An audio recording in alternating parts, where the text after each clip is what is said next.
Let me start with something important. If life feels heavier right now, if discipline feels harder, if motivation feels inconsistent, if clarity feels harder to hold on to, there's nothing wrong with you. You're not weak, you're not broken, and you're not falling behind. What you're experiencing is something almost everyone is feeling, but very few people are talking about honestly. And today I want to explain why it feels harder right now, what's actually happening beneath the surface, and how strong men respond to the season without losing themselves. This isn't a rant, it isn't doom and gloom, and this definitely isn't victim thinking. This is perspective because once you understand why something feels heavy, it stops owning you. We are living in a strange moment in history. On paper, things should feel easier. We have more technology, more convenience, more access to information, more opportunity than ever before. And yet, mentally, emotionally, and spiritually, people feel exhausted.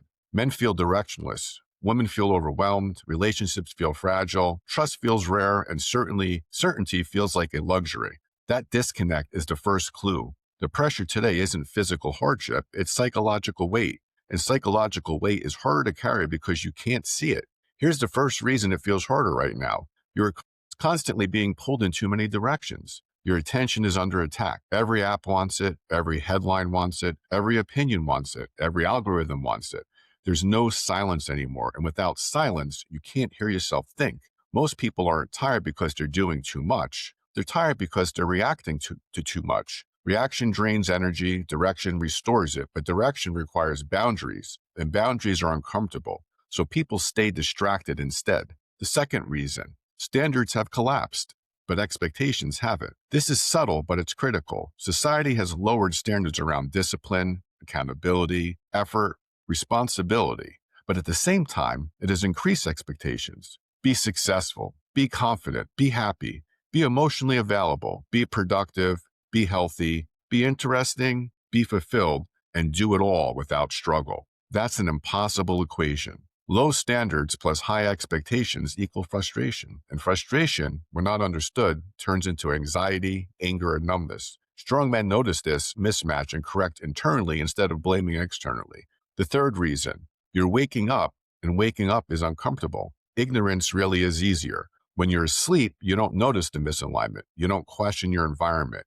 You don't evaluate relationships. You don't feel the friction between who you are and how you're feeling.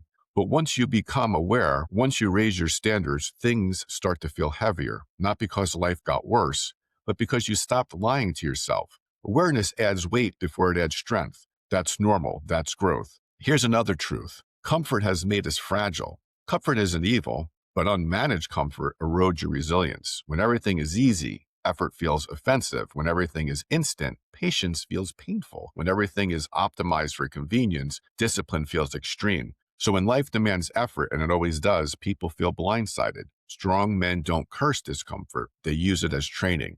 Because pressure doesn't destroy you, it reveals you. Now let me say this clearly. This is not the time to go soft. And it's not the time to go angry either. Anger feels powerful, but it's reactive. Softness feels peaceful, but it often hides avoidance. This is the time for calm strength, quiet confidence, clean routines, clear standards, measured words, consistent effort, nothing flashy, nothing performative, just alignment. Here's where most men go wrong when things feel hard. They try to escape the feeling instead of understanding it. They numb it, distract from it. They outsource the responsibility of it.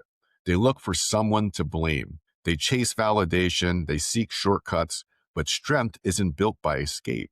Strength is built by staying present under pressure, not collapsing, not exploding, not checking out, just staying steady. Let me tell you something that might surprise you. Feeling lost is often a sign you've outgrown your old identity.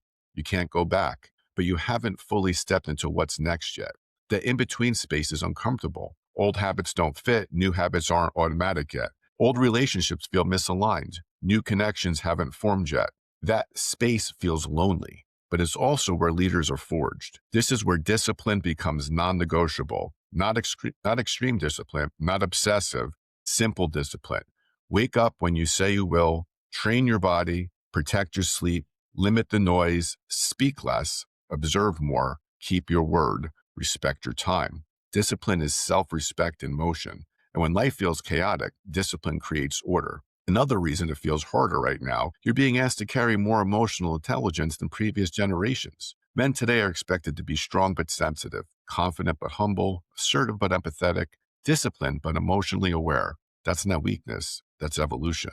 But evolution requires adaptation. And adaptation always feels awkward at first. Men who refuse to adapt become bitter. Men who over-adapt lose their spine. The goal is balance. Firm core, open mind, steady presence. Let me ground you with this something practical. If you feel overwhelmed, ask yourself these questions. What am I tolerating that I shouldn't? What am I avoiding that I need to face? And what am I consuming that's draining me? Your answers will tell you exactly why things feel heavy. Clarity is uncomfortable, but it's freeing. Here's the part nobody wants to hear. No one is coming to rescue you. And that's not depressing. That's empowering. Because the moment you accept that responsibility is yours, fully, your energy returns. Victimhood drains power. Ownership restores it. Strong men don't need perfect circumstances. They need clarity and commitment. This season is asking you to become more intentional, less reactive, less noisy, less emotional, less performative, more grounded, more selective, more disciplined, more patient. This isn't about becoming cold. It's about becoming solid. It feels harder right now. It's because the old way isn't enough anymore. And that's not a failure. That's an invitation to refine, to simplify, strengthen, mature. The men who rise in moments like this don't panic. They slow down. They tighten their standards, protect their peace. They build quietly. And then one day, without announcement, everything clicks. So if today feels heavy, good. It means you're awake. It means you care. It means you're becoming someone who can carry more. Just don't quit in the middle of the transition. That's where most people stop. This is bold and better, not louder, not angrier, not desperate, just stronger, clearer, more grounded. If this resonated with you, stay here. More to come.